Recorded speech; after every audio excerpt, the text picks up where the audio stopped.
Fala pessoal da Uniso Virtual, nossa primeira aula, 17/3/2020. Com muita alegria que a gente traz como proposta uma revisão do que já foi falado em sala e com a aplicação de alguns novos conceitos.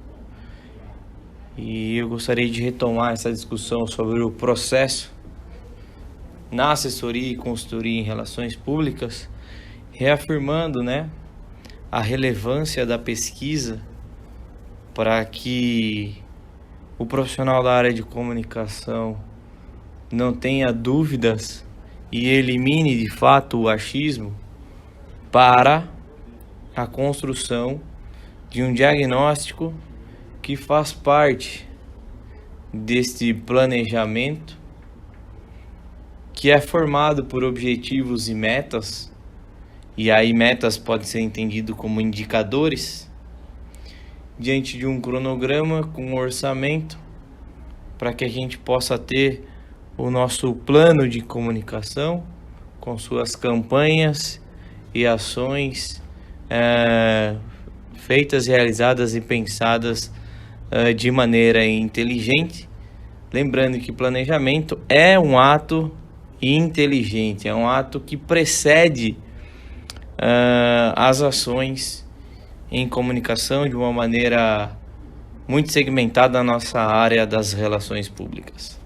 Diante disso, o processo nada mais é do que o passo a passo, a sequência, essa sequência que contínua de fatos ou operações que apresentam certa unidade ou que se reproduzem com certa regularidade, andamento, desenvolvimento ou marcha. É importante a gente ter esse conceito de processo, porque ele também aparece principalmente quando a gente está falando de comunicação administrativa, lembrando o conceito de comunicação integrada da professora doutora Margarida Kunsch, bem como quando a gente está falando sobre os processos comunicacionais de throughputs ou de transformações idealizadas e pensadas pelo professor Mitsuru Yanase. Seguindo essa linha, faz importante a gente reafirmar o papel da auditoria, que nada mais é do que a verificação, Então você vai fazer uma verificação do que acontece naquela peça comunicacional ou naquela campanha em comunicação, vai verificar se ela precisa de correções, E também vai indicar quais são as manutenções necessárias para que aquilo continue de uma maneira efetiva e viva, dentro das organizações. Numa busca simples e rápida, nos principais dicionários, aqui a gente está usando a Aurélio, A gente vai chegar aqui, auditoria é o cargo de auditor. Caso ao tribunal onde o auditor desempenha suas funções, de auditor junto às empresas. E aí que é bacana que a gente... É uma adaptação, sim, do meio da contabilidade, dentro da área da comunicação. Então, por isso que a gente segue para o próximo slide, no qual a gente vai ver que o auditor é um ouvinte, É um funcionário ou um servidor. Então, é nesse contexto, que o auditor, ele é um funcionário que leva, para as pessoas da alta decisão aquilo que tem dado certo, aquilo que tem dado errado e propostas de correções e inclusive de manutenção daquilo que vem dando certo. Quando a gente vai para a nossa área de auditoria da comunicação, e aí, de acordo com Margarida Kunsch, em seu livro de planejamento estratégico, a gente encontra o conceito que é como um processo de diagnóstico que tem como propósito examinar e melhorar os sistemas de comunicação interno e externa de uma organização em todos os níveis. Lembrando que Margarida Kunsch ainda utiliza muito do conceito de públicos interno, externo e misto, e isso acaba sendo incorporado também para quando ela trabalha em relação à comunicação, mas isso significa que você precisa ter um olhar de auditor, de auditor para com os processos comunicacionais dentro da empresa e também os processos mercadológicos e institucionais que estão saindo do fluxo organizacional interno. Também trago o Paulo Nassar, jornalista, já foi coordenador do curso de Relações Públicas da ECA, no qual ele fala que é uma revisão e análise sistemáticas da eficácia de comunicação da organização com seus públicos internos e externos, identificando esses segmentos, os programas de comunicação e os produtos que são direcionados a cada um.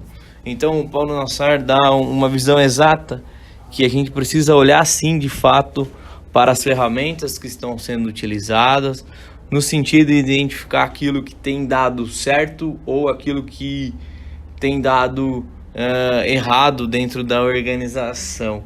Mais uma vez, né, reafirma a importância do papel da auditoria em apontar aquilo que está errado, mas também indicar a correção daqueles pontos levantados. Isso é extremamente importante neste momento. Ainda ele fala que essa avaliação é feita pela determinação da efetividade dos programas e seus produtos e pela identificação de gaps em todo o programa de comunicação. Então ele traz uma linguagem já mais informatizada, né? Talvez aí dos números binários, no sentido de você identificar onde tem interrupções, onde tem problemáticas, onde tem amarrações, onde a comunicação não está permeando de uma maneira natural como deveria permear. Trago de novo para o que vocês têm aí de uma maneira concreta, né? E não se esqueçam, né, da diferença dos conceitos, né? Principalmente da eficiência primeiro, né? Que significa fazer bem feito, de maneira adequada, com redução de custos, desempenho competente e rendimento técnico. Eficácia liga-se a resultados, em função dos quais é preciso escolher alternativas e ações corretas, usando para tanto conhecimento e criatividade para fazer o que é mais viável e correto e certo, e assim por diante. Lembrando que efetividade é quando você atinge tanto um programa com eficácia e com eficiência, né? Aí você vai ter a efetividade.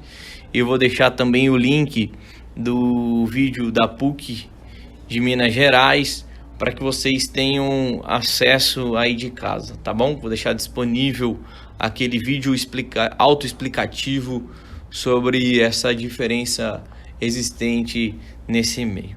Aí a gente parte de fato de novo para aquela discussão sobre assessoria e consultoria.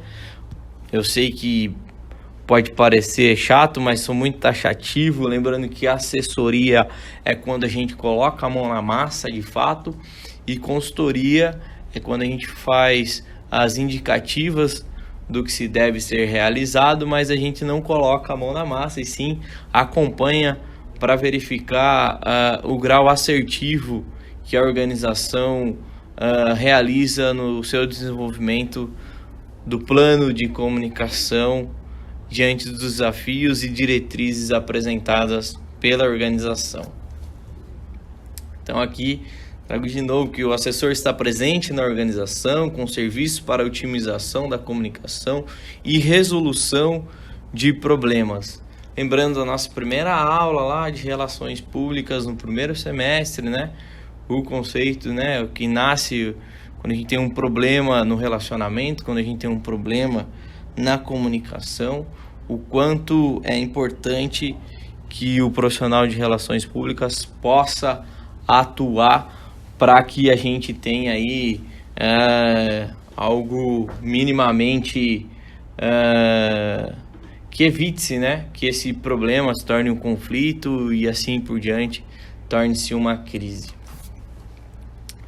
E o consultor presta serviço de opinião qualificada, né, num prazo determinado. O que isso significa? Que o consultor, ele simplesmente vai dar uma orientação de como se deve proceder o planejamento de comunicação E também, lógico, que ele vai fazer análise e montar diagnóstico para que a alta direção da organização possa entender todo esse ambiente.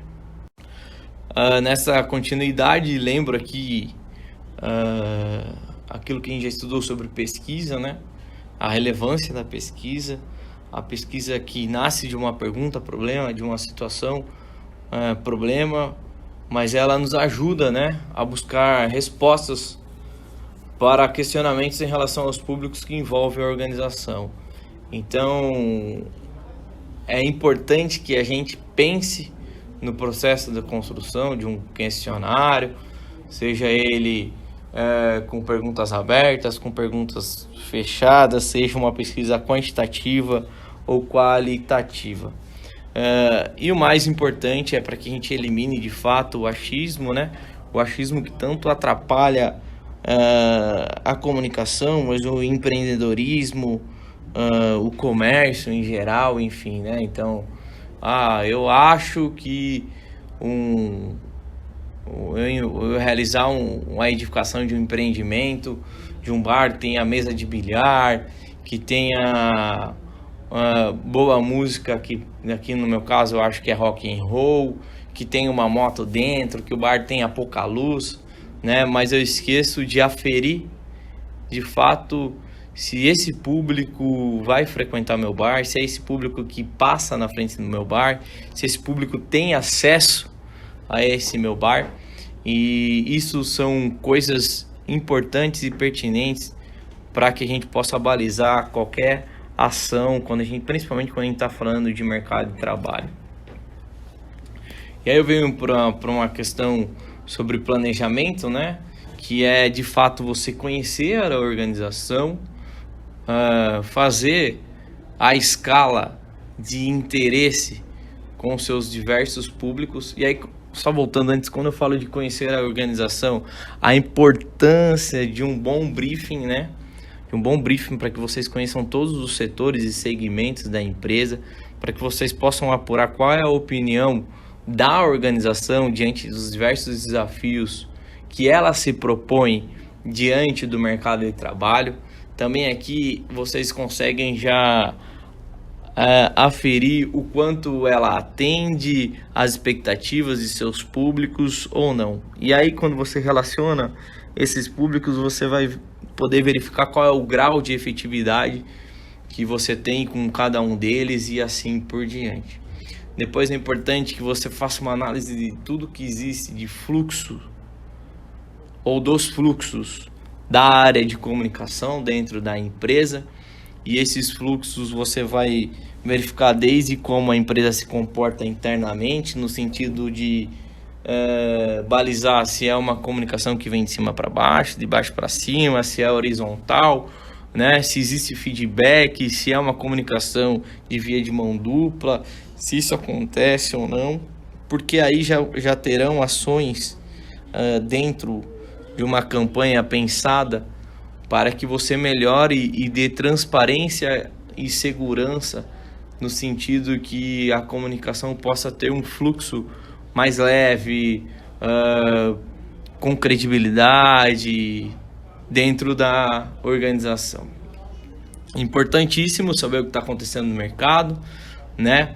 O que minha concorrência está fazendo, qual é o meu diferencial perante o meu concorrente, o que já existe em outros países no mesmo segmento, qual eu atuo, claro, caso minha empresa não seja global, né, a organização que eu venho trabalhando, enfim. Então é importante pensar essa dinâmica do mercado, a pesquisa, né, para eliminar o achismo, e aí sim você vai estar apto a criar um diagnóstico dentro disso que a gente chama de planejamento, que são todos esses passos, e um projeto de relações públicas com campanhas e ações.